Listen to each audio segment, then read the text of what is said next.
साथियों नमस्कार, आपका वीडियो में स्वागत है। आज हम इस वीडियो में बात करने वाले हैं आच्छादन के बारे में। जो प्राकृतिक आच्छादन है उसके बारे में हम आज बात करने वाले हैं। मल्चिंग के आच्छादन, प्राकृतिक आच्छादन का इस्तेमाल करने के क्या क्या बेनिफिट्स है, क्या क्या फ़ायदे हैं और हमें कब करनी चाहिए, किस लिए करनी चाहिए, सारी चीज़ें डिटेल में समझने वाले हैं। तो वीडियो को अंत तक देखिएगा ताकि आपको सारी चीज़ें अच्छे से समझ में आ सके। तो सबसे पहले मैं दिखाना चाहूँगी आच्छादन आपको, जो कि हम कर चुके हैं अभी। तो इसके बेनिफिट्स की अब सीधे हम इसके बेनिफिट्स पर आ जाते हैं। इसके बेनिफिट्स क्या क्या है, इसके फ़ायदे क्या है। इसके फ़ायदे, सबसे पहला काम तो ये क्या करेगा, अभी इस समय की यदि मैं बात करूं, पहले एक और चीज़ मैं आपके साथ क्लियर कर देती हूं कि जो आच्छादन है वो मार्च 1 और फरवरी लास्ट से शुरू करनी चाहिए मल्चिंग, और उससे पहले महीनों में आपको आच्छादन नहीं करना चाहिए, अवॉइड करना चाहिए। इसी ही समय में क्यों, तो देखिए इन महीनों में क्या होता है। इन महीनों में जो सर्दियों के समय में मॉइस्चर, जो जितना भी सर्दियों के समय में पानी आया, वर्षा हुई या बर्फ गिरी, जो भी है वो सब कहाँ, मिट्टी के अंदर चला गया है। अब जो ये महीने हैं, इस समय पर क्या है, इस समय पर टेम्परेचर रेज हो रहा होता है। इस समय पर जो टेम्परेचर है, सूर्य की किरणें हैं, वो ज़्यादा समय तक धरती पर पड़ती है, जिसकी वजह से जो पानी धरती माता में स्टोर हो रखा है, जो पानी नीचे मिट्टी के अंदर संग्रहित हो रखा है, वो भाप बन करके ऊपर की ओर उड़ना शुरू हो जाता है। तो यदि आप आच्छादन का इस्तेमाल करते हैं इन महीनों में, उससे क्या होता है, उससे एक तो ये कि जो मॉइस्चर ऊपर उड़ना था, जो भाप बनकर पानी बाहर चला जाता, वो आच्छादन से नीचे ही ठहरता। तो आच्छादन का पहला बेनिफिट ये है कि ये मॉइस्चर को लॉक करके रखती है, नमी बनाए रखती है प्लांट के तौलिए में, जो कि पौधे की जड़ों को, पौधे की रूट्स को आवश्यकता भी होती है नमी की, तो उसको ये बना करके रखती है। पहली बात तो ये। दूसरी चीज़ ये कि आच्छादन का दूसरा फायदा क्या है, यदि आप इन महीनों में इस समय पर मल्चिंग करते हो, इस समय पर आच्छादन करते हो, तो क्या होता है, जो भाप ऊपर की ओर उड़ रही होती है, यदि आच्छादन है किया हुआ, तो उससे क्या होता है, उससे भाप के साथ इस समय में क्या है, जो फंगस है, स्कैब अल्टरनेरिया, मार्सोनिना, सूटी ब्लॉच, फ्लाई स्पैक, जो भी फंगस है जो प्री मैच्योर लीफ फॉल का कारण बनती है, वो फंगस इस समय में ऊपर आती है भाप के साथ उड़ करके।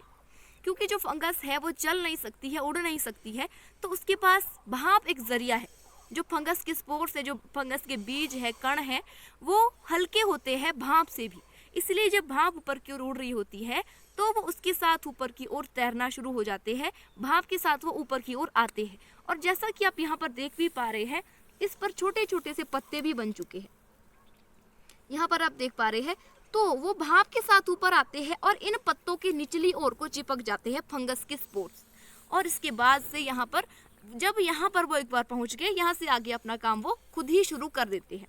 तो यदि आच्छादन है किया हुआ, तो वो भाप ऊपर नहीं आ पा रही है, तो वो जो फंगस के स्पोर्स है वो भी ऊपर नहीं आ पाएंगे, क्योंकि आच्छादन किया हुआ है, मिट्टी खाली नहीं है। यदि मिट्टी खाली होती तो जो स्पोर्स है वो आसानी से ऊपर आ जाते। अब यहाँ पर इनके लिए बाधा बन जाती है ये आच्छादन, तो आच्छादन फंगस के स्पोर्स को नीचे ही रखता है, ऊपर नहीं आने देता है। तो दूसरा बेनिफिट इसका ये हो गया, इस समय पर आच्छादन करने का दूसरा बेनिफिट ये हो गया। अब करते हैं बाकी बेनिफिट्स की बात। और क्या है, आच्छादन का यदि आप यूज़ करते हैं तो इससे मिट्टी में क्या होता है, तो केंचुए है और माइक्रोब्स है, सूक्ष्म जीवाणु है। आप जानते ही होंगे कि जो मिट्टी है उसके अंदर जो सूक्ष्म जीवाणु है वही मिट्टी की उर्वरा शक्ति को बढ़ाते हैं, वही मिट्टी की उपजाऊ क्षमता को बढ़ाते हैं। तो उन माइक्रोब्स को काम करने के लिए अंधेरा चाहिए होता है, वो सूर्य की रोशनी में काम नहीं कर पाती है। तो यदि आपने आच्छादन कर रखा है, तो आच्छादन यदि आपने किया हुआ है तो उससे अंधेरा अपने आप ही बन जाएगा। तो एक अच्छा इन्वायरमेंट, एक अच्छा माहौल बन जाता है माइक्रोब्स के लिए काम करने के लिए, माइक्रोब्स के लिए भी और केंचुए के लिए। केंचुआ क्या करता है, केवल रात के समय में ही मिट्टी के ऊपरी स्तर पर काम करता है। जो मिट्टी है उसकी ऊपरी सतहों पर वो केवल रात में ही काम करता है। क्यों? क्योंकि दिन के समय में वो काम नहीं कर पाता है, क्योंकि जो सूर्य की तेज़ किरणें होती है उसको वो सहन नहीं कर पाता है, उसकी जो बॉडी है वो बहुत ज़्यादा सेंसिटिव होती है। तो यदि आपने आच्छादन कर रखा है, तो जो आपका केंचुआ है वो मिट्टी के ऊपरी सतहों पर 2 शिफ्ट में काम करता है, 24 घंटे काम करता है, निरंतरता के साथ काम करता रहता है। तो इससे केंचुए के लिए भी अच्छा माहौल बन जाता है। और अब अगले बेनिफिट की बात करते हैं। अगला बेनिफिट क्या, कि जब ड्रॉट कंडीशन होती है, यानी कि जब सूखा पड़ रहा होता है, तो उस समय क्या है, एयर में थोड़ी नमी होती ही है। तो यदि ड्रॉट पड़ रहा है, सूखे की अवस्था है, तो ऐसे में यदि आपने आच्छादन कर रखा है, आच्छादन क्या करता है, जो बाहर इन्वायरमेंट में नमी है उसको वो अपनी ओर खींचता है, अपनी ओर सोखता है। वो कैसे? क्योंकि घास सूखी होती है तो उसको अपनी ओर वो खींचता है, एक स्पंज की तरह काम करता है, अपनी ओर खींचेगा और नीचे मिट्टी के पास, जड़ों के पास नमी बना करके रखता है, मॉइस्चर बना करके रखता है, ताकि पौधा ड्रॉट के कारण स्ट्रेस में ना जा सके। इसीलिए आच्छादन का ये भी एक बेनिफिट है। और जब बहुत ज़्यादा पानी हो जाता है, यानी कि जब बरसात का मौसम शुरू होता है, जब बहुत ही ज़्यादा वर्षा होती है मानसून के समय में, तो उस समय क्या होता है, उस समय पानी आपका भर जाता है पौधे के तौलिए के पास या फिर जड़ों के पास। यदि आच्छादन आपने कर रखा है तो वो आच्छादन क्या करता है, उस पानी को वो सोख लेता है खुद में और बाहर इन्वायरमेंट में छोड़ देता है। तो ये भी इसका एक बेनिफिट है। यदि इस तरह से आच्छादन काम कर रहा है तो इससे क्या है, इससे पौधे की रूट्स यदि ज़्यादा समय के लिए पानी में रहेगी तो पौधा आपका क्या हो जाएगा, स्ट्रेस में जा सकता है। तो यदि आच्छादन आपने किया हुआ है तो वो उस स्ट्रेस से भी उभारता है, पौधे को स्ट्रेस में नहीं जाने देता है, क्योंकि एक्स्ट्रा वाटर को वहाँ पर वो जमा नहीं होने देता है। तो एक ये फ़ायदा भी है। और क्या फ़ायदा है, यदि आप आच्छादन करते हैं तो उससे आपके सॉइल में, मिट्टी में कार्बनिक पदार्थ बढ़ते हैं, मिट्टी का जो जैविक कार्बन है वो बढ़ता है, ये है। और दूसरी बात ये, जब ये आच्छादन डिकम्पोज होगा तो इसमें क्या है, इस आच्छादन में कार्बन भी है।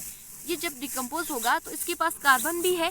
और जब ये जो पौधे हैं, जब ये बड़ा हुआ होगा तो इसने अपने खुद को विकसित करने के लिए कुछ एक न्यूट्रिएंट्स तो लिए ही होंगे, इसके पास कुछ एक पोषक तत्व तो होंगे ही। तो जब ये डिकम्पोज होगा, सड़ जाएगा, तो वो सारे के सारे जो न्यूट्रिएंट्स हैं वो वापस मिट्टी में जाने वाले हैं।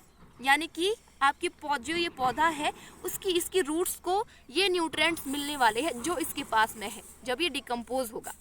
और जब ये सड़ जाएगा तो मिट्टी को जैविक कार्बन भी देगा। जैविक कार्बन देगा तो आपकी जो मिट्टी है उसकी उपजाऊ क्षमता बढ़ जाती है। और साथ ही साथ में इसके पास जैविक कार्बन होता है और साथ में आप इसके साथ और इंस्टॉल कर सकते हैं द्विदलीय दालें। तो जैविक कार्बन और जैविक नाइट्रोजन मिला करके क्या बनाते हैं, ह्यूमस। ह्यूमस एक ऐसी चीज़ है जो पौधे को किसी भी तरह के न्यूट्रिएंट की, किसी भी चीज़ की कमी नहीं होने देता है, तो उससे ह्यूमस भी बनता है। तो ये आच्छादन के फायदे हैं। एक बार इस पूरी की पूरी वीडियो का कंक्लूजन निकाल देते हैं। एक से पहला फायदा ये है कि यदि आपने आच्छादन कर रखा है फरवरी लास्ट और मार्च फर्स्ट, इन महीने में यदि आपने आच्छादन कर रखा है तो उससे क्या है, एक तो जो भाप है वो नीचे ही रुक करके रहेगी, नमी बाहर उड़ने वाली नहीं है। दूसरी बात, जो फंगस है, जो मेन प्रॉब्लम हमारी रहती है, मेन समस्या रहती है फंगस को कंट्रोल कर पाना, तो वो भी काफ़ी हद तक नीचे ही रुकती है फंगस। और तीसरी बात ये है कि ये मॉइस्चर को लॉक करके रखती है ड्रॉट में भी। और चौथी बात ये कि ये ज़्यादा वर्षा के कारण पौधे को स्ट्रेस में नहीं जाने देती है और मिट्टी के लिए अच्छा, माइक्रोब्स के लिए, केंचुओं के लिए अच्छा वातावरण बनाती है, अच्छा माहौल बनाती है और ह्यूमस बनाने में भी सहायता करती है। और इसने जो अपने जीवन काल में न्यूट्रिएंट्स ले रखे हैं उसको वापस मिट्टी में छोड़ देती है और मिट्टी का जो जैविक कार्बन है उसको भी ये बढ़ाती है। तो ये सब बेनिफिट्स थे आच्छादन के। अब बात करते हैं कि हमें आच्छादन किस तरह से करनी चाहिए, कितनी मात्रा में करनी चाहिए।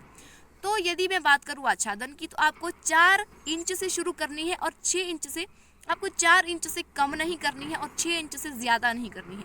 क्योंकि यदि आप ज़्यादा मोटी आच्छादन करते हो तो उससे क्या है, उससे जो हवा है उसका प्रवाह मिट्टी के अंदर रुक सकता है। इसलिए आपको ये नहीं करना है। आपको 6 इंच से ज़्यादा मोटी मल्चिंग नहीं करनी है, आच्छादन आपको नहीं करना है। और समय मैं ऑलरेडी बता चुकी हूँ, आपको मार्च महीने में शुरू करना है, फरवरी मार्च महीने से आपको शुरू करना है और आप साल में कभी भी आच्छादन कर सकते हो। अब बात आती है कि हमें आच्छादन किस किस चीज़ का करना है। तो आच्छादन के लिए आप, जैसा कि आपने यहाँ पर भी देखा कि हमने आच्छादन के लिए घास का इस्तेमाल किया है, तो आप घास का इस्तेमाल कर सकते हो। जितनी भी प्राकृतिक वनस्पतियाँ हैं, आपके जो झाड़ियाँ होती है बागीचे में, उसको आप इकट्ठी कर करके तौलिए में रख सकते हो, क्योंकि वो भी एक प्राकृतिक आच्छादन ही है। और आप पैडी स्ट्रॉ का यूज़ कर सकते हो, जो धान की पराली होती है, गेहूं का जो भूसा होता है उसका आप इस्तेमाल कर सकते हैं। और जितनी भी प्राकृतिक वनस्पतियां हैं उसका आप इस्तेमाल कर सकते हैं प्राकृतिक आच्छादन के तौर पर।